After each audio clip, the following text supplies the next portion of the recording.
ওমর রাদিয়াল্লাহু তাআলা আনহুর খেলাফতকালে একবার ভূমিকম্প হলো। ওমর রাদিয়াল্লাহু তাআলা আনহু অত্যন্ত আতঙ্কিত হলেন এবং মদিনার সমস্ত লোকদেরকে নিয়ে একটা কনফারেন্স করলেন। এই কনফারেন্সে তিনি বলিষ্ঠ কণ্ঠে বললেন, নবী সাল্লাল্লাহু আলাইহি ওয়াসাল্লামের যুগে এই মদিনার মধ্যে ভূমিকম্প হয়নি।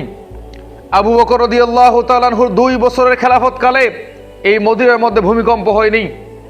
আমার খেলাফতকালে ভূমিকম্প হচ্ছে, তার মানে নবী এবং আবু বকরের যুগে এই মদিনার মধ্যে পাপ কাজ করা হতো না। ওমর রাদিয়াল্লাহু তাআলা আনহু ভেবেই নিয়েছিল যে আমাদের পাপের কারণেই ভূমিকম্প হচ্ছে। আল্লাহ তাআলা কোরআনের মধ্যে বলছেন, তোমাদের উপর যে বিপর্যয়গুলো আসে এগুলো হচ্ছে তোমাদের 2 হাতের ইনকাম বা রোজগার। তোমরা যেরকম পাপ করবে ঠিক সেই রকম গজব প্রদান করবেন।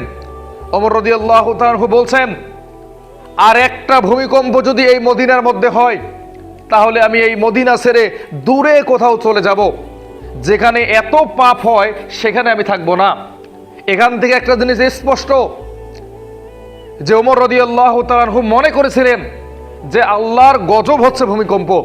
যে সমাজে পাপ বেড়ে যায় সেই সমাজে ভূমিকম্প হয়। আর এখনো বড় বড় 3টা ভূমিকম্প আসা বাকি আছে। এই লেকচারটা যেহেতু অনলাইনে যাবে, সবার উদ্দেশ্যে বলছি, বিশেষ করে ঢাকা শহরের মানুষদের, তাদের প্রত্যেকটা বিল্ডিং হয়ে যাবে এক একটা কবরস্থান। নিউ ইয়র্ক সিটি হয়ে যাবে একটা ধ্বংসপ্রাপ্ত নগরী। লন্ডন হয়ে যাবে একটা কবরস্থান। নিউ ইয়র্ক সিটির মতো বড় বড় শহর যেগুলো আছে, দুবাই শহর, জেদ্দা শহর, প্রত্যেকটা হয়ে যাবে একটা লাশের শহর। একটা বিল্ডিংও আস্ত থাকবে না।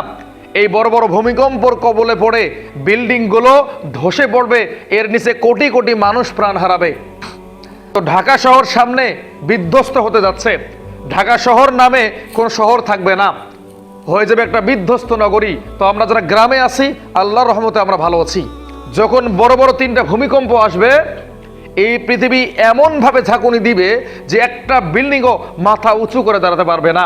না থাকবে বুরুজ খলিফা, না থাকবে জেদ্দা টাওয়ার, না থাকবে রাইফেল টাওয়ার। এরকম বড় বড় কোনো স্থাপনা পৃথিবীতে থাকবে না। আর এই 3টা ভূমিকম্প হবে কিয়ামতের ভূমিকম্প। আর এই ভূমিকম্প ভূমিধসে পরিণত হবে। আগের যুগে যেমন আদ জাতিকে, সামুদ জাতিকে আল্লাহ তাআলা ধ্বংস করে দিয়েছিলেন, ওই যে কওমে লূতকে সমকামিতার অপরাধে জমিনকে উল্টিয়ে দিয়েছিলেন, ঠিক এইরকমই হবে ভূমিধস। যে আল্লাহ তাআলা জমিনকে উল্টিয়ে দিবেন বা জমিনকে এমন ধরে ঝাঁকুনি দিবেন যে পৃথিবীর ভিতরে থাকা সমস্ত গাছপালা, পশু পাখি মাটির ভূগর্ভে চলে যাবে। আর আল্লাহ তাআলা এরপর কি করবেন? ভূগর্ভ থেকে একটা প্রাণী বের করে নিয়ে আসবেন।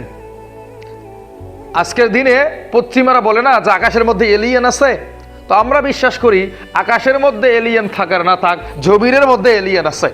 কেননা আল্লাহ তাআলা কোরআনের মধ্যে বলছেন যে জমিনের নিচ থেকে একটা প্রাণী বের হবে, আর এই প্রাণী হবে অদ্ভুত। এই প্রাণী মানুষের সঙ্গে কথা বলবে। তো তাকে যদি আমরা এলিয়েন বলি কোনো সমস্যা নাই। তো আসমানে এলিয়েন আছে এটা প্রমাণ করতে পারবে না, কিন্তু জমিনের নিচে এলিয়েন আছে এটা আমরা প্রমাণ করতে পারবো। তারা বলে এলিয়েন, আমরা বলি তারা হচ্ছে একটা অদ্ভুত প্রাণী, কিয়ামতের আগে যেটা বের হবে এবং আল্লাহ তাআলা তাদেরকে আবারও ধ্বংস করবেন।